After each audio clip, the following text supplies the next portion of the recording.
जब हम उत्तर प्रदेश के बारे में सोचते हैं तो जहन में क्या आता है? शायद बड़े बड़े शहर, इतिहास। लेकिन सच तो ये है कि इस प्रदेश की असली कहानी इसकी नदियों के बहाव में छिपी है।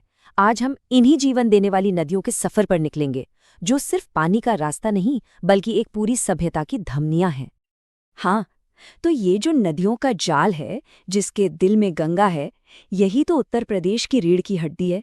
ये नदियां सिर्फ जमीन को सींचती नहीं, बल्कि यहाँ की अर्थव्यवस्था, यहाँ की संस्कृति और लोगों की रोजमर्रा की जिंदगी को भी एक आकार देती हैं। चलिए इसे और गहराई से समझते हैं।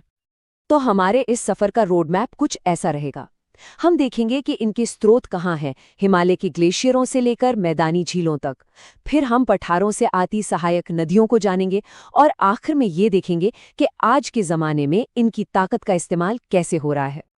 तो शुरुआत करते हैं एक बहुत ही बुनियादी सवाल से। उत्तर प्रदेश में इतनी सारी नदियां हैं, इनको समझने का सबसे अच्छा तरीका है इनके उद्गम, यानी इनके जन्म की जगह को जानना। ये एक बहुत ज़रूरी सवाल है। क्या ये सारी नदियां एक ही जगह से आती हैं? जी नहीं, बिल्कुल नहीं। और बस यही बात इन्हें और भी ज़्यादा इंटरेस्टिंग बना देती है।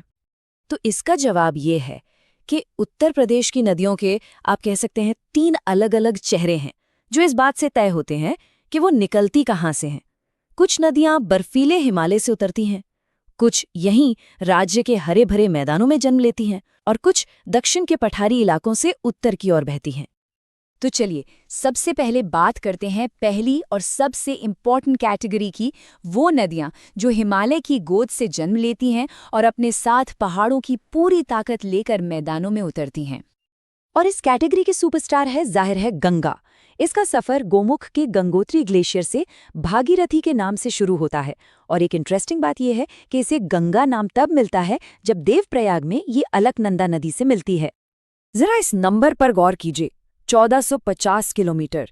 ये गंगा की लंबाई है सिर्फ उत्तर प्रदेश के अंदर। इससे अंदाजा लगता है कि ये नदी राज्य के लिए कितनी ज्यादा जरूरी है।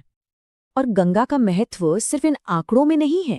देखिए, इसके किनारों पर बसे इन शहरों को, कानपुर से लेकर वाराणसी तक, न जाने कितने ऐतिहासिक शहर इसी नदी के किनारे पले बढ़े और व्यापार और संस्कृति के बड़े केंद्र बन गए। अच्छा, अब आते हैं गंगा की सबसे जरूरी साथी यमुना नदी पर। ये भी हिमालय से ही निकलती है और इसे गंगा की सबसे लंबी सहायक नदी होने का गौरव हासिल है। यमुना का सफर भी कुछ कम शानदार नहीं है। यमुनोत्री ग्लेशियर से निकलकर ये नदी मथुरा और आगरा जैसे ऐतिहासिक शहरों से गुजरती है और आखिर में प्रयागराज में जाकर अपनी बड़ी बहन गंगा से मिल जाती है। चलिए अब आते हैं नदियों की दूसरी कैटेगरी पर। ये जानना बड़ा दिलचस्प है कि राज्य की सारी नदियां पहाड़ों से नहीं आती। कुछ नदियां तो यहीं मैदानों से ही निकलती हैं, जैसे कि गोमती और वरुणा। ये नदियां यहीं उत्तर प्रदेश की ज़मीन से, मतलब झीलों और दलदलों से निकलती हैं।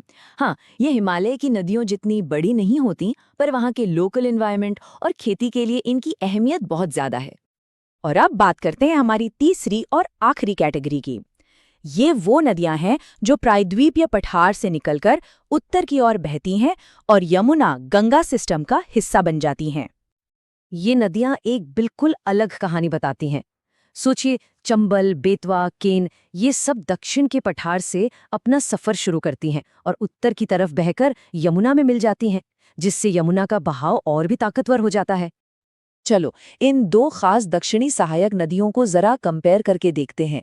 बेतवा और केन दोनों के निकलने की जगह और यमुना में मिलने की जगह अलग अलग है, और दोनों के पुराने संस्कृत नाम भी हैं जो बताते हैं कि ये ऐतिहासिक रूप से कितनी महत्वपूर्ण रही हैं।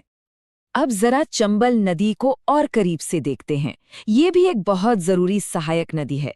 यमुना में मिलने से पहले इसका अपना एक पूरा नदी तंत्र है जो इस इलाके के लिए बहुत मायने रखता है। तो हमने नदियों के नेचुरल फ्लो को तो समझ लिया। अब चलते हैं हमारे आखिरी सेक्शन की तरफ और देखते हैं कि इंसान ने इन नदियों की ताकत को विकास और इंजीनियरिंग के लिए कैसे इस्तेमाल किया है। तो ये मल्टीपर्पज प्रोजेक्ट्स आखिर होते क्या हैं? देखिए, होता ये है कि एक ही डैम बनाकर नदी के पानी को कई कामों के लिए, जैसे सिंचाई, बिजली बनाना, बाढ़ रोकना, इन सब के लिए एक साथ यूज किया जाता है। इसके कुछ कॉन्क्रीट एग्जाम्पल्स दिखते हैं। बेतवा नदी पर बने ये राजघाट और पारीक्षा बांध ये दिखाते हैं कि कैसे नदी के प्राकृतिक बहाव को रोककर उसे इंसानी इस्तेमाल के लिए एक बड़े रेजर्वॉयर में बदल दिया गया है। ये टेबल इसे और भी क्लियर कर देती है। आप देख सकते हैं कि कौन सा बड़ा प्रोजेक्ट किस नदी पर बना है। इससे याद रखना भी आसान हो जाता है कि कौन सा बांध किस नदी से जुड़ा है। तो इन प्रोजेक्ट्स की अहमियत क्या है? जैसा कि इस डेफिनेशन में साफ है, ये सिर्फ बिजली बनाने के लिए नहीं है। ये सिंचाई से लेकर बाढ़ रोकने तक एक साथ कई समस्याओं को हल करते हैं। तो कुल मिलाकर बात यह है, और ये कोट इसे बहुत अच्छी तरह से समझाता है, ये नदियां केवल नक्शे पर लकीरें नहीं हैं, ये एक सभ्यता का जीवन रक्त हैं। सच में उत्तर प्रदेश की पहचान इन्हीं नदियों से है।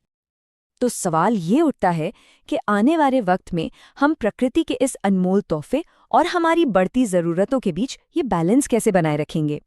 ये एक ऐसा सवाल है जिस पर हम सबको सोचना होगा।